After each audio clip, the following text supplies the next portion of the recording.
Hi guys, and welcome back to my channel. My name is Dory and this channel is all about hiking gear, hiking tips and tricks, and everything you need to know about hiking. Today I want to talk to you about how to plan the Bibbulmun Track in Western Australia, and more specifically I want to go over how you plan your itinerary, and more specifically how much time will it take you to hike the Bibbulmun Track. If you're new to this channel, don't forget to hit the subscribe button and hit the notification bell so you get updated on all my next videos. Alright, let's get going. First of all, the Bibbulmun Track is a 1000 or thereabouts kilometer hike. In Western Australia it goes from Perth to Albany, or you can go from Albany to Perth. And if you want to know more about the track specifically, you can just click on this video in the corner around here somewhere and just click on it, and it will give you all the information you need about the Bibbulmun Track. In this video I will go over how you plan your itinerary and how do you plan how much time you need to hike the Bibbulmun Track. Alright, so the first thing you need to ask yourself is how much time do you actually have? Okay, most people hike the Bibbulmun Track in 6 to 8 weeks, but some people prefer to take longer and other people prefer to do it in like 30 days or something, you know. It's completely up to you, but you have to ask yourself how much leave do you have, or you know, how much time do you actually want to spend on the trail. And so that's pretty much the main question.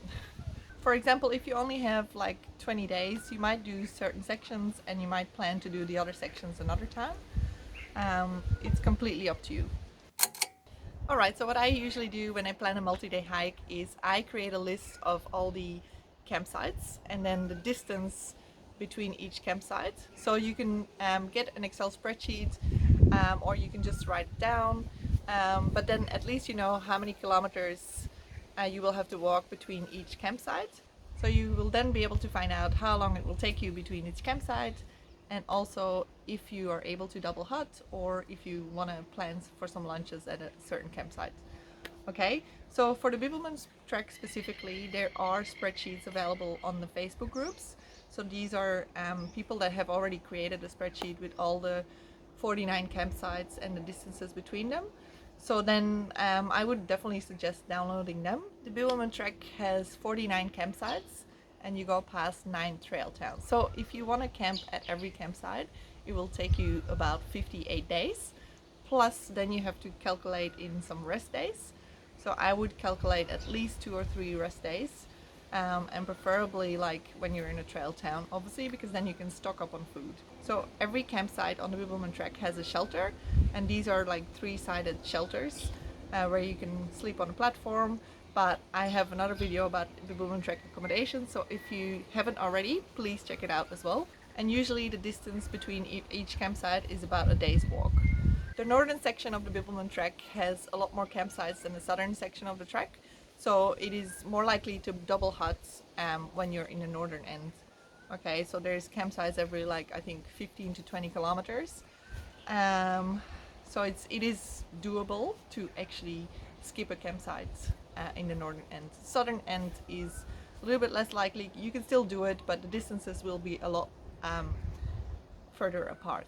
Okay, so if you don't want to download the existing spreadsheets that you can find on Facebook, or any other community page for the Bibbulmun Track, you can also use the Bibbulmun Track Foundation website, bibbulmuntrack.org.au, and you can actually use their trip planner. So their trip planner has a map which outlines every campsite on the Bibbulmun Track, and there you can also find the distances between each campsite. You can also look up a distance between campsite A and campsite B or C, and at least that gives you a little bit of an idea how far it is between each campsite as well. The next thing I recommend you to do is to find out how much you can actually walk in one day. So how far do you usually walk in a day, and how fast do you walk, and how many kilometers an hour is that for you? Okay, so most people have an average of 3.5 to 4 kilometers an hour when they are on a multi-day hike. But if you want to stop along the way, you know, that usually comes to 3 kilometers an hour.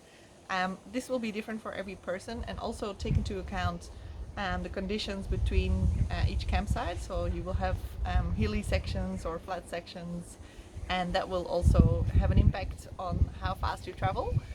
Try to measure it when you go on a day hike, and try to measure, you know, like if you're going for a 10-kilometer hike, how long will it take you, how long did it take you to finish that hike? And if you do the same hike or the same distance multiple times, then you will get an average of how many kilometers an hour you actually walk. Okay, but when you're walking the Bibbulmun Track, usually your fitness will improve the longer you're on your hike. So what I usually do as well is I reassess how many days it takes between sections after every section. So when I get to a trail town, I actually assess, like, okay, was this easy to do it in 5 or 6 days, let's say? Can I do it faster, or do I want to take it more slow? And then that's how I actually plan the next section. And that makes sense because you will get more fitter along the way.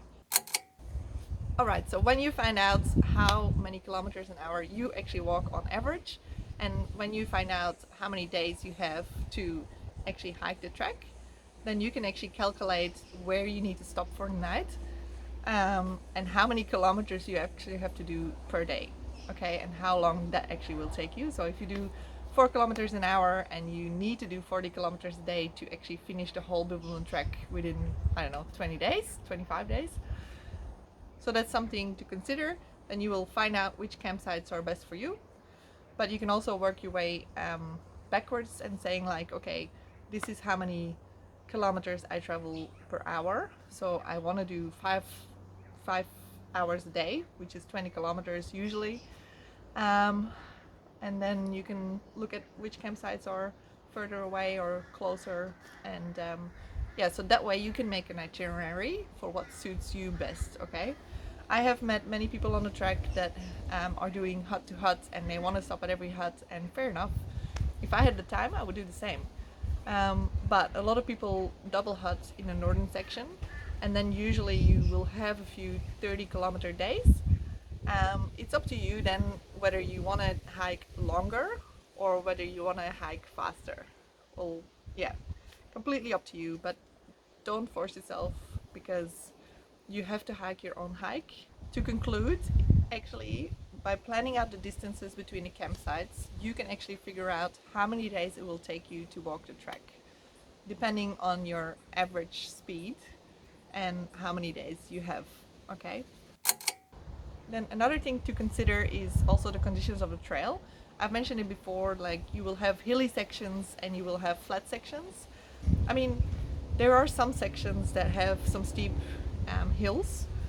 It will probably take you a little bit longer to hike those sections, but definitely keep them in mind because you don't want to do them during the heat of the day. So if you're planning to do a double hut and you realize, oh my god, I need to do Mount Vincent at 1 p.m. or something like that, then just figure out that that's going to be the hottest time of the day, and preferably you would do it in the morning or late afternoon. But again, completely up to you, but these are things to consider when you're actually mapping out your itinerary for the Bibbulmun Track. Okay, there's not that many hills, but for example, when we have Mount Cook, there's a campsite just before Mount Cook.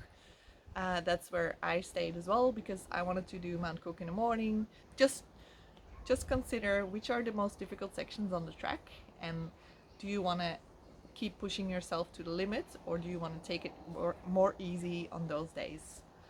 Okay, it all makes sense, but these are things to consider when you're planning the Bibbulmun Track.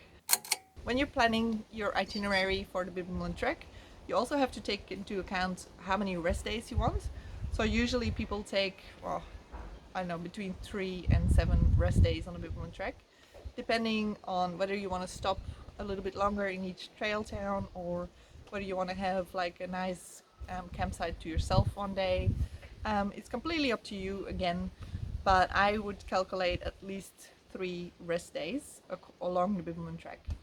So where do I think are the best places to have a rest day? If you find a really good campsite and you really want to have some time to yourself, then please use that campsite to have a rest day, but make sure you have plenty of food, of course, with you. I took my rest day in Collie because that was like, I think 17 days into my hike or something. So that was the perfect timing to have a rest day. So Collie has a lot of shops and you know there's a lot to see. So that's why I chose Collie. Another really nice town to consider for a rest day is Bibbulmun. Bibbulmun is absolutely fantastic in my opinion. And the visitor center, the visitor information center is just so lovely, okay?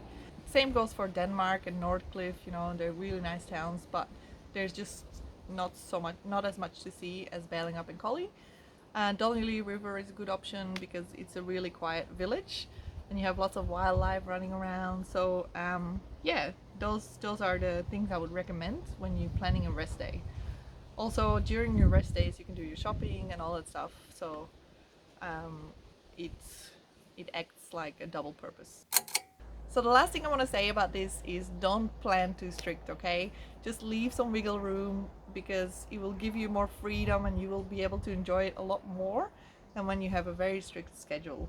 Sometimes you might want to divert your plans because you've met a really good group of people, or you know you want to have a rest day because your foot is starting to hurt and you need to take it easy. You know, just don't plan it too strict, and even better, have multiple itineraries ready for when one doesn't plan out according to your plan. Okay, so if you want to know what my itinerary was, I wanted to do the Bibbulmun Track in 54 days, and yeah, so I'll put my itinerary in the description below. Check it out. If you have any questions or comments or you want to add something, please do in the comment section below. Yeah, I hope this video has helped you, and again, thank you so much for watching, guys.